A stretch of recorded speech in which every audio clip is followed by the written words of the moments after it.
Boas noites. O conselleiro de Economía e Industria, Francisco Conde, visitou hoxe os laboratorios de AMS Lab, esta empresa lucense, e puxo como exemplo dos valores de emprendemento innovador. Tamén subliñou o seu potencial internacionalizador. O conselleiro de Economía e Industria, Francisco Conde, visitou hoxe as instalacións do laboratorio lucense AMS Lab e empregouno como exemplo dos valores de emprendemento innovador impulsados pola Estratexia de Especialización Intelixente, o documento que guiará o investimento de 1.600 millóns de euros en innovación ata o ano 2020 para transformar a economía galega. Un proxecto que é a imaxe na que Galicia se quere reflexear, unha empresa que está facendo da innovación e do emprendemento unha forma de facer as cousas, unha empresa que, como saben, dende o ano 2008 empezou a desenvolver unha actividade moi importante no eido dos análisis clínicos e que de 5 traballadores, pois hoxe xa estamos falando de 60 traballadores que están centrados na innovación, no desenvolvemento e tamén, lóxicamente, de facer un plan de negocio que lles permita seguir crecendo tanto en España como no eido internacional. AMSLAT está a facer do emprendemento innovador a súa referencia, está a participar en diferentes programas como Interconecta, Conecta Pymes, e dende ese punto de vista xa digo que é un referente dunha forma de facer as cousas, dunha forma de innovar, dunha forma de ser competitivo e, polo tanto, dunha forma de estar nos mercados nacionais e internacionais. Pola súa banda, o xerente de AMS Lab, Manuel Lolo, explicou os sectores de mercado nos que traballan a través dun método no que están especializados e co que conseguen controlar a calidade e a seguridade dos produtos. Nos somos un laboratorio de análisis químico e biolóxico. O que facemos é ofertar unha serie de servizos de análisis de control de calidade e materia prima para diferentes sectores, fundamentalmente aplicando unha mesma técnica da cal somos especialistas e a partir de aí desarrollamos metodoloxía analítica. Polo tanto, dende o sector agroalimentario, medioambiental, o sector farma ou o sector textil, podemos ofertar unha serie de servizos para controlar os produtos dende o punto de vista de seguridade, dende o punto de vista de calidade e dende o punto de vista de toxicidade. En clave municipal, o Partido Popular amosouse hoxe disposto a sentarse a negociar con López Orozco o plan de obras e inversións. O voceiro municipal popular, Jaime Castiñeira, avanzou tamén 75 propostas do seu partido a esas inversións. Ademais, como condición para sentarse a negociar, tamén pediu que se coñeza o importe real das facturas pendentes de pagar no Concello. Entre elas van 75 propostas, 25 do rural, 34 de distintas vías urbanas e dotacións e 14 en materia social. A maiores hai unha que diríamos de prioridade absoluta que é o remate do 5% do Plan Xeral de Ordenación Municipal e tamén o pago das expropiacións do Carmen, o cal o diñeiro xa está aí apartado ao longo de todos estes anos. Temos para poderse empezar a sentarnos a negociar que non se olvide o señor Orozco en paradeiro desconocido por certo, pero que non se olvide de que vive Deus que nós estamos dispostos a negociar, pero que ten que chamar á porta é el. Neste momento, unha das cousas que nós vamos a exixir para poder empezar a sentarnos a empezar a falar é ter as contas claras. Creo que é de sentido común. Antes de saber o que se vai gastar, temos que saber o que temos. E, por suposto, o primeiro que hai que facer é un reforzo nos servicios eléctricos para poder levar un control exhaustivo desa cantidad, nin se sabe de cantas facturas pendientes que hai ali, o que si sabemos é que viñeron 1.407 facturas no pleno pasado sin a comprobación oportuna. Nós non estamos dispostos a dar o visto bon nin a un solo euro que non este debidamente controlado. Pode haber errores, podémolos ter todos, pero o primeiro que hai que facer é comprobar se a factura que se paga é correcta e coincide co traballo que se fixo ou co consumo que corresponde. Por lo tanto, ese é un tema que para nosotros é prioritario. E tamén, por suposto, non só o reforzo dos servicios eléctricos, senón queremos saber o que supón o importe de todas as facturas pendientes no Concello e non nos vale desde que teñan a orden de pago. Pola súa banda, hoxe o BNG pediulle ao goberno local que reforce os servizos sociais municipais. Tamén que cree un programa específico para intervir nas zonas especialmente deprimidas e evitar así a crecente exclusión social. Que hai que reforzar o servicio e permitir aos profesionais dos servicios sociais que aporten os seus coñecementos para paliar, na medida das posibilidades do Concello, o deterioro social e personal de moitas familias e barrios. Asistimos nos últimos tempos a un deterioro das condicións económicas e sociais na nosa cidade que a ninguén se lle escapa. As novas vivendas sociais no barrio da Ponte, a existencia do Carqueixo, as chabolas do Carmen e de Paradai no seu día e agora as de Rubiás son exemplos claros da necesidade dunha política decidida de programación específica para evitar estas situacións.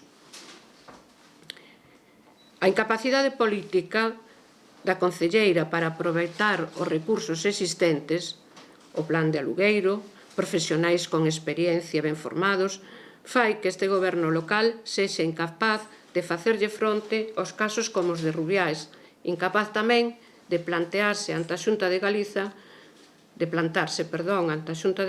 para que se recuperen as axudas para a erradicación do chabolismo.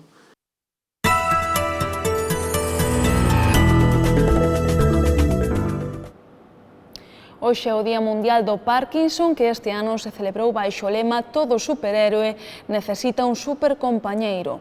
É un trastorno neurolóxico crónico que padecen máis de 150.000 persoas en España que precisan dunha atención sociosanitaria integral que se adapte ás súas necesidades en función da progresión da súa doenza. Hoxe, voluntarios, traballadores e socios da Asociación de Parkinson de Lugo saíron á rúa para recabar fondos e para facer visible a enfermidade. Un afectado, José Losada, contábanos hoxe o importante que é para el pertencer á Asociación Lucense, un lugar no que contacta con outras persoas que teñen a mesma enfermidade e no que participa en terapias. Na asociación facemos, en primeiro lugar, que nos encontramos ali contentos, que como temos todos o mesmo mal, pois é un consuelo de bobos. Entonces parece que renova un pouco a situación, encontrase un pouco máis espléndido a salir de ali. E ademais o que facemos unhas terapias, rehabilitación, facemos cinta, bicicleta, estirannos un pouco as pernas. Os que temos isto encollémonos. Entonces, pois, eu diría a todo o mundo que ten isto que pasará por a asociación, pois que isto non nos fai mal a nadie, ao contrario, o que dixen antes. Encontraste ali cos que temos toda a enfermedade igual e contamos os nosos problemas. E é un consuelo. Parece que non é un consuelo. Parece que non é un solo na vida o que ten iso, porque como a nós hai moitos, a mellor hai xente que lle dá vergonza dicir o que ten, e non é como a outra enfermedade calquera.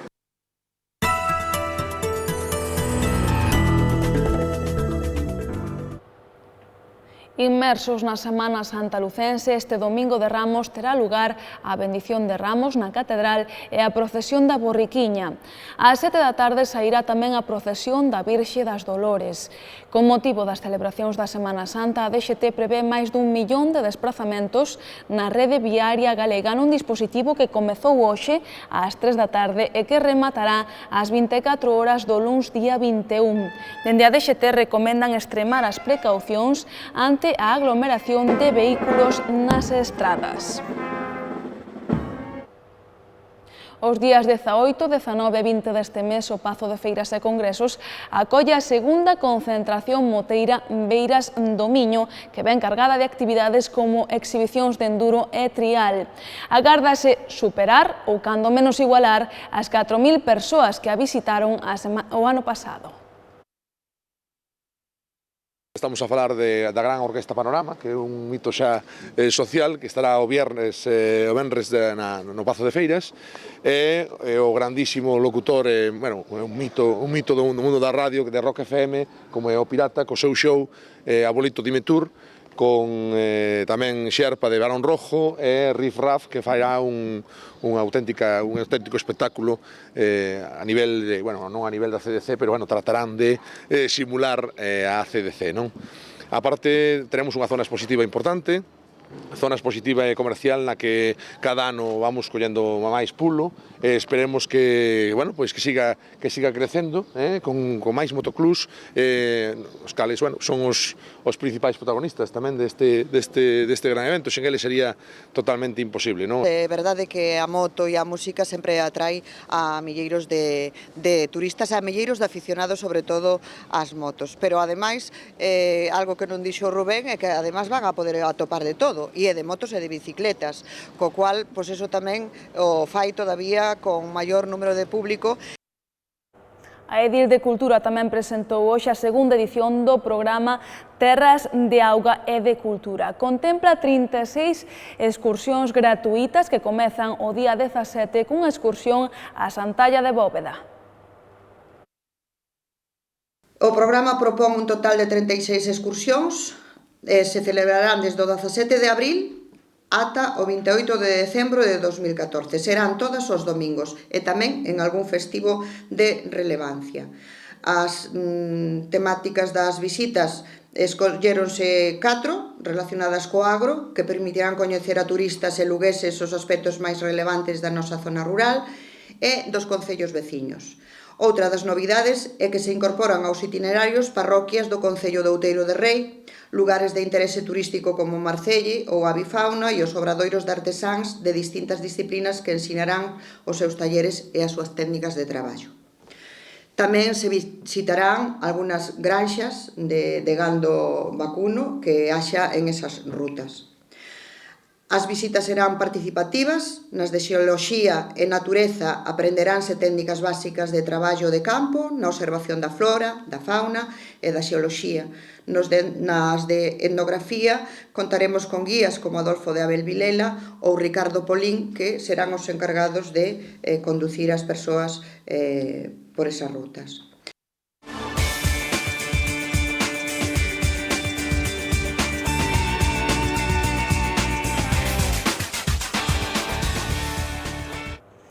O Ensino afronta o derradeiro encontro da Liga regular co obxectivo de competir ao máximo nivel ante o Celta, xa que na fase de ascenso se atopará con equipos do estilo semellante ao do cadro vigués.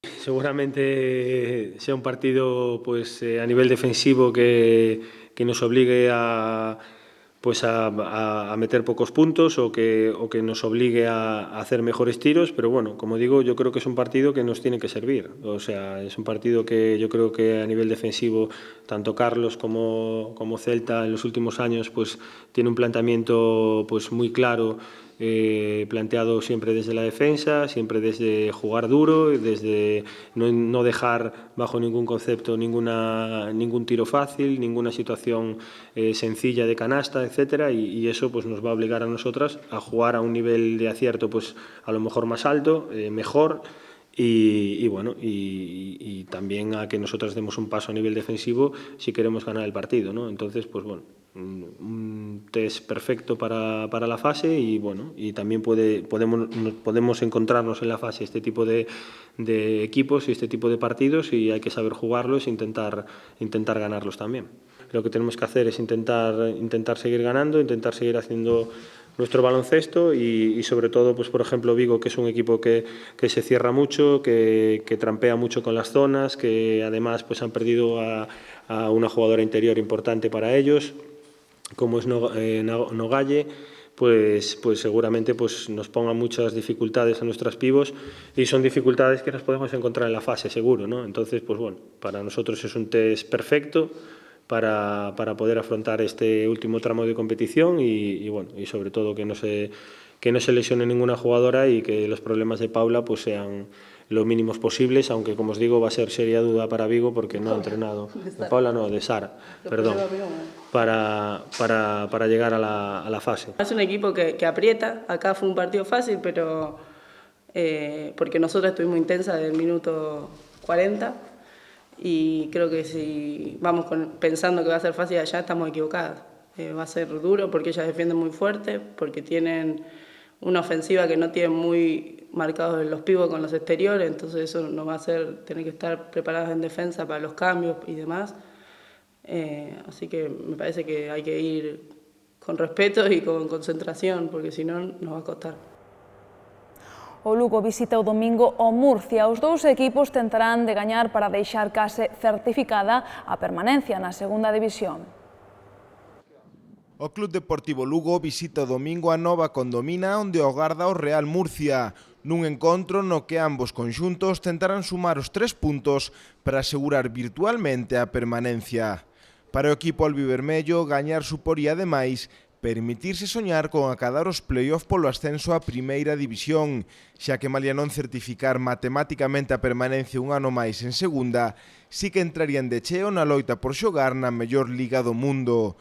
Para iso, nos últimos encontros, Quique Setién trocou o seu estilo habitual, deixou a un lado o fútbol de toque, iso sí, sen perdelo de vista, e apostou por un fútbol descoñecido a todo agora, nos seus 5 anos no banco do Anxo Carro. Apostou por 2 laterais con profundidade e 2 extremos desequilibrantes para centrar balóns á área na procura do remate de Renela, un novo estilo que nos últimos tempos lle está a dar puntos aos roxibrancos.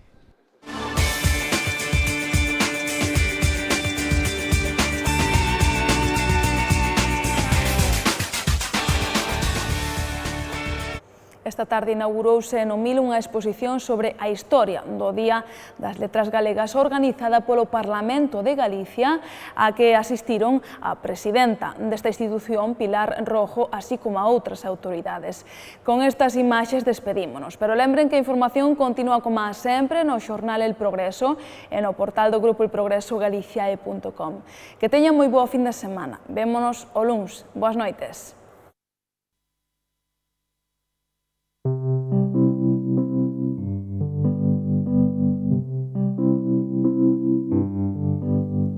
I threw all my photos of you in the bin. I can't stand to see them, now you're seeing him. Overblown gestures I'll probably regret in time when these tears have dried. Deleted all traces of you from my phone. You know how I get when I'm drunk and alone. Overblown gestures done for